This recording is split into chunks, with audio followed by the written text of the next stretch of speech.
నేను సూటుగా అడుగుతున్నానండి Telugu Desam polit bureau పెద్దల్ని, అలాగే రాష్ట్ర అధ్యక్షులైన పల్ల శ్రీనివాస్ గారిని. 2024 ఎలక్షన్కు ముందు నారా లోకేష్ గారు పడ్డ అవమానాలు, కష్టాలు, ఆయన మీద పడ్డ కేసులు, ఆయన మీద జరిగిన దాడులు ఈ రాష్ట్రంలో మరొకటి ఎవరి మీదన్నా పడ్డాయండి? అన్ని కష్టాలు పార్టీ కోసం పడ్డవాడు ఇంకొకరు ఎవరన్నా ఉన్నారా? అలాంటి వ్యక్తిని వేళ కొన్ని పరిమితులు విధించి అలా ఎక్కడ పడితే ఆడు కూర్చోబెడతా ఉంటే ఆయన్ని చూసి పార్టీలోకి వచ్చిన మాలాంటి వాళ్ళకి చాలా మందికి చాలా బాధగా ఉందండి. ఆయన కష్టంతో దాదాపు 134 మంది ఎమ్మెల్యేలు గెలిచారు తెలుగుదేశం పార్టీకి. అందులో 90 మంది ఓటేస్తే ఆయన సీఎం అండి. అయితే పెద్దలు ఒకవేళ చంద్రబాబు నాయుడు గారు ఆయన ఏం ఆలోచిస్తారో అందరికీ తెలిసిందే. వాళ్ళేమనుకుంటారో వీళ్ళేమనుకుంటారో, ఇది వారసత్వం అనుకుంటారేమో, లేకపోతే దీన్ని మరొక రకంగా విమర్శిస్తారేమో అని పెద్ద ఆయన ఆలోచిస్తాడు. అది అందరికీ తెలిసిన విషయమే. కానీ మన అందరం గుర్తుపెట్టుకోవాల్సింది, రేపు భవిష్యత్తులో ప్రజలందరికీ గుర్తుండేది నారా లోకేష్ గారు ఏ పదవిలో ఉన్నారనేది తప్ప ఆయన మీద వచ్చిన విమర్శలు కాదు. 100 మంది 100 రకాలు విమర్శిస్తారు. ఈయనకి అర్హత లేకపోతే మీరు ఇబ్బంది పడాలి, కానీ ఇన్ని అర్హతలు ఉన్న వ్యక్తిని అలా లో ప్రొఫైల్లో చూడడం మాకు నిజంగా చాలా బాధగా అనిపిస్తుందండి. నేను రాష్ట్ర అధ్యక్షుల్ని అలాగే పొలిట్ బ్యూరో సభ్యులను ఒకటే కోరుకుంటున్నాను, ఒకవేళ ఆయన సీఎం చేయడం అనేది పెద్ద ఆయన ఆలోచిస్తారు, దానికి ఇంకా సమయం పడుతుంది అంటే ఓకే, కనీసం ఆయన్ని ఇమీడియట్గా డిప్యూటీ సీఎంగా ప్రకటించండి సార్. డిప్యూటీ సీఎంగా అనౌన్స్ చేసి ప్రతి గవర్నమెంట్ ఆఫీసులోనూ ఆయన ఫోటో కూడా పెట్టండి. రాష్ట్రంలో ప్రతి ఏరియాలో ఉన్న క్యాడర్కి ఆయన్ని పంపించి ఆయన ద్వారా భరోసా ఇప్పించండి. ఎందుకంటే తెలుగుదేశం పార్టీ భవిష్యత్తు నారా లోకేష్ గారండి. లో ప్రొఫైల్ మెయింటైన్ చేద్దాం, మనం ఇంకా సాధారణంగానే ఉందామంటే నడిచే రోజులు కాదు ఇవి.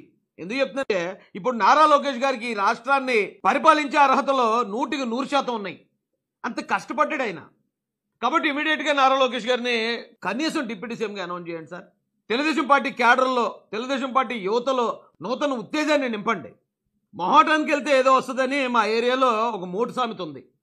దయచేసి ఎలాంటి మొహమాటాలు, విమర్శలు ఏమైనా వస్తాయేమో, ఆరోపణలు ఏమైనా వస్తాయేమో అనే అలాంటి మేనమేషాలు లెక్కించకుండా ధైర్యంగా తీసుకోండి నిర్ణయాన్ని. ఎందుకంటే మనం ఏ పని చేసినా విమర్శించే వాళ్ళు ఎప్పుడూ ఉంటారు. రేపు 2019 ఎలక్షన్ని నారా లోకేష్ గారు మాజీ ముఖ్యమంత్రిగా ఎదుర్కొంటారా, మాజీ డిప్యూటీ సీఎంగా ఎదుర్కొంటారా అనే దాని మీదే తెలుగుదేశం పార్టీ భవిష్యత్తు ఆధారపడి ఉంటుందండి. నేను ఇలా మాట్లాడటం కొంతమందికి నచ్చకపోవచ్చు, కానీ ఓ తెలుగుదేశం పార్టీ కార్యకర్తగా, అభిమానిగా, రాష్ట్ర అధికార ప్రతినిధిగా నా మనసుకు అనిపించిన బాధ చెప్పే హక్కు నాకుంది.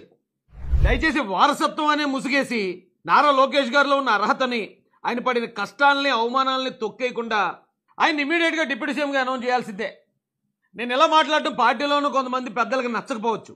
అయితే లోకేష్ గారికి ఏమి ఇవ్వాలో రాయేష్ మాస్ అని చెప్పాలా, అది చంద్రబాబు నాయుడు గారికి పొలిట్ బ్యూరో సభ్యులకు తెలీదా? లోకేష్ గారే కదా వారసుడు, ఆయన చేతుల్లో కదా అధికారాలు ఉంటాయని కొంతమంది మాట్లాడొచ్చు. కానీ లోకేష్ గారి అభిమానులుగా ఆయన ఎక్కడో మూలను చూడడం మాకు నచ్చట్లేదండి. ఒక మీటింగ్ జరుగుతుందంటే గౌరవ ముఖ్యమంత్రి చంద్రబాబు నాయుడు గారు, గౌరవ డిప్యూటీ సీఎం పవన్ కళ్యాణ్ గారు, వారిద్దరితో కలిపి నారా లోకేష్ గారిని కూడా అలా చూడాలని మేము భావిస్తున్నాం, మేము కోరుకుంటున్నాం. ఈ రాష్ట్రంలో ఉన్న యువత కోరుకుంటున్నారు. ఎందుకంటే ఆయన యువగాళం పాదయాత్ర ఈ రాష్ట్రంలో ఉన్న ఎంతో మంది యువతని తెలుగుదేశం పార్టీకి దగ్గర చేసింది.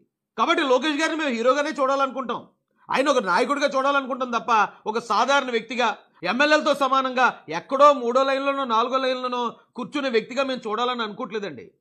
ఈ విషయంలో తెలుగుదేశం పార్టీ రాష్ట్ర అధ్యక్షులు అలాగే పొలిట్ బ్యూరో వారితో పాటు గౌరవ డిప్యూటీ సీఎం పవన్ కళ్యాణ్ గారు కూడా చొరవ తీసుకుని ఈ కార్యక్రమాన్ని ముందుకు తీసుకెళ్లాల్సిందిగా హృదయపూర్వకంగా రిక్వెస్ట్ చేస్తూ జై భీమ్, జై భారత్, జై జనసేన, జై తెలుగుదేశం, జై చంద్రబాబు.